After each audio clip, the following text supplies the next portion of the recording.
Hey guys, it's Tony. Welcome back to the channel. This is going to be the first official episode of my 16-part series looking at those first 16 original MLB teams and the first black ball players for each team. Y'all got a bonus episode recently talking about the Colt 45s, the Angels, the Mets, and the Senators. This is going to work from backwards to forwards, or I guess I should say from newest to oldest. We'll start with the Boston Red Sox in this episode, work all the way back, 15 more teams back to the Brooklyn Dodgers and Jackie Robinson in 1947. So I'll turn the camera around. We'll talk about the first black Boston Red Sox and another teammate of his from that first year and some interesting cards I have of both of them. So turn the camera around and I'll come back to you soon. See ya. Hey guys, the camera's turned around and we are back talking about the Boston Red Sox, the 16th team to have a first black ball player in the post-World War II era. So who was that person? I mentioned him in my first video, which again will be linked in the description along with my bonus episode, excuse me, talking about those early expansion teams of the 1960s. But that first player was Mr. Pumpsie Green. He first appeared for the Red Sox in the majors in 1959. So let's talk about Mr. Pumpsie Green. I'm going to move this out of the way just for right now.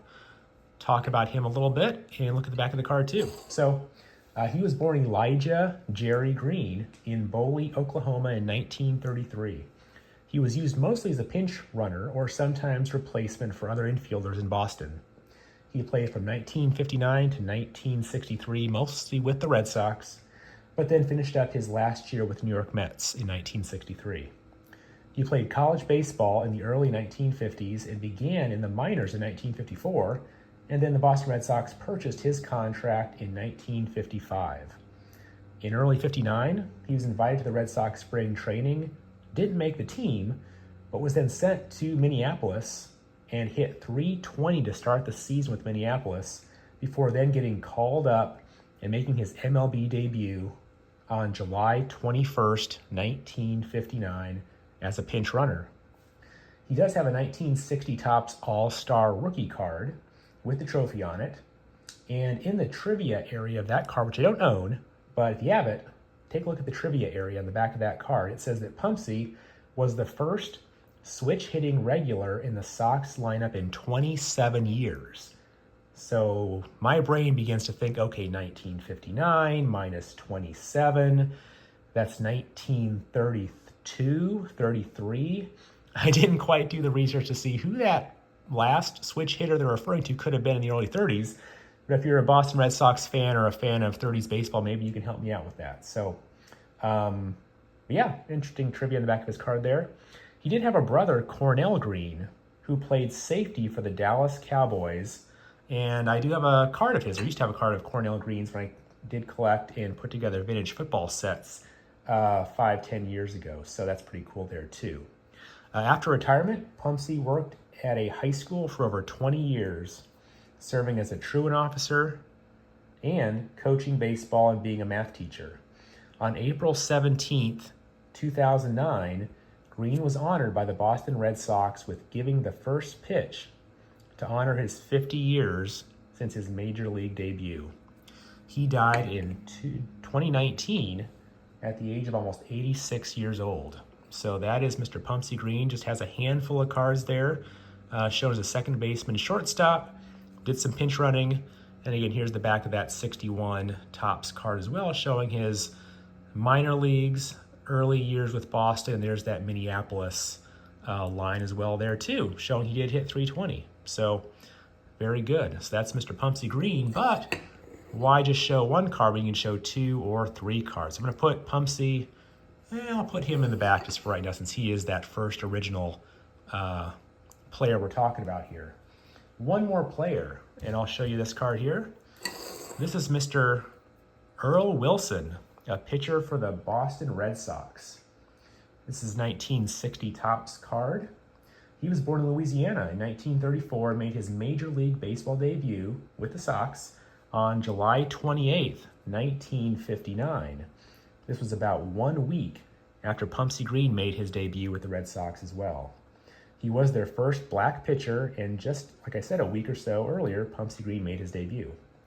One note is that Pumpsie Green got his very first Major League Baseball hit on July 28th, the same day that Earl Wilson made his debut for the Red Sox. So kind of a cool connection between those two guys. Besides being early black players, Pumpsie got his first hit on Earl Wilson's first game, so very cool there.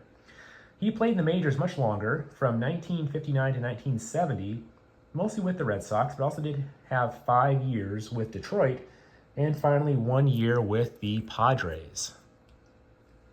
In 1962, he threw a no-hitter against the expansion Los Angeles Angels, and in that game, he hit a home run, believe it or not. So that's pretty exciting for that. Let me put his card down just for a second because I want to show something else here. So we learned he hit a home run against the Angels, and I also want to show this card too.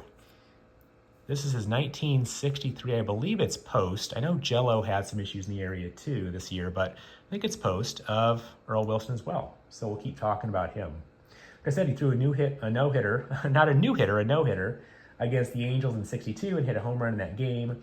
There are only a handful of other players who have both no-hit and hit a home run in the same game. So very cool there. He had 121 wins and 109 losses, so he was above 500, which was cool. With his best 2 years being 1966 and 1967. He was traded from the Sox to Detroit in mid-66. And in those 2 years I just referred to, he had 18 and 22 wins respectively. He had a slightly above 3.0 ERA in those 2 years too. In 67, he co-led the AL in wins with Jim Lonborg. And again, these cards have blank backs. They were on cereal boxes, so no stats there, but the stats are on the front. Later in 68, he had an even better I'll put that here just for a second, an even better 2.85 ERA in 33 games. But he only went 13 and 12 for Detroit, despite having that pretty good ERA. He did start Game 3. I'll show you this card again. He did start Game 3 against Ray Washburn of the Cardinals in the 1968 World Series, but lost that game. Mickey Lolich won 3 games for the Tigers that year, and Bob Gibson won 2. On top of pitching, he was also a fairly good batter for a pitcher. He only hit 195, but believe it or not, Mr. Earl Wilson had 35 home runs in his career. And I think that ranks number 5 when I checked of pitchers all time with home runs. Warren Spahn, I believe, was near the top as well of that list. So let's look at this first for a second. So that's 1960, just before I go on too much further. That's 60 tops. Look at the back here. See, it talks about him being discharged as a Marine. Very cool there. And like Pumpsie Green, joined Minneapolis, the minor league teams there. So very cool there. But let's look at the front of this postcard, because again, there is no back. So the front has all the stats and interesting stuff about the player. And let's read what it says. So on June 26, 1962, Earl pitched a no-hit game versus the Angels, just like I said.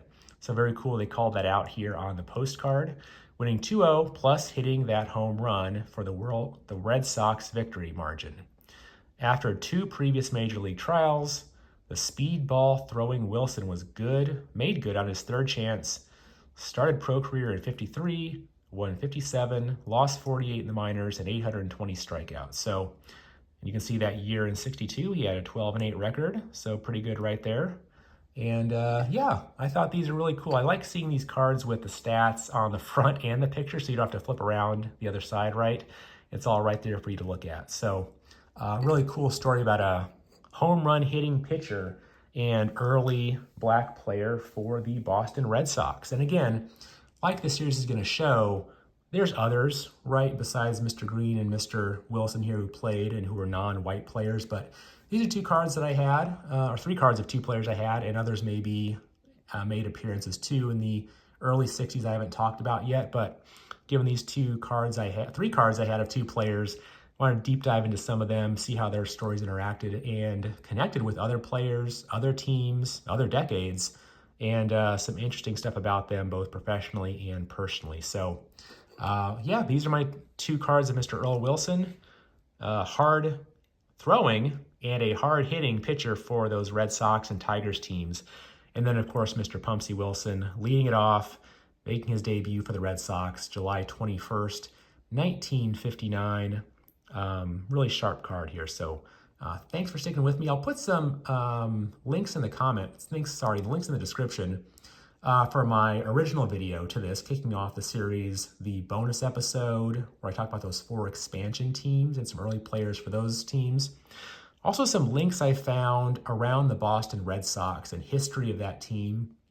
And, you know, being the last in anything usually isn't seen as a good thing, I guess. And there's some articles and stories and research that kind of paint the Red Sox certainly in, you know, more negative tones for this, you know, fact being the last Major League Baseball team to have a black player appear. And other articles appear to paint a lesser negative picture. So I'm not here to figure out what's right, what's wrong, you know, what's the truth and all that, but certainly lots of research has been done on that, and for all the teams too, about some of the minor league players they had that were black that came before Mr. Green, and even stuff into the 30s and 40s where, you know, other folks from, say, Mexico and other countries came in and played a little bit. So, you know, it's not black and white.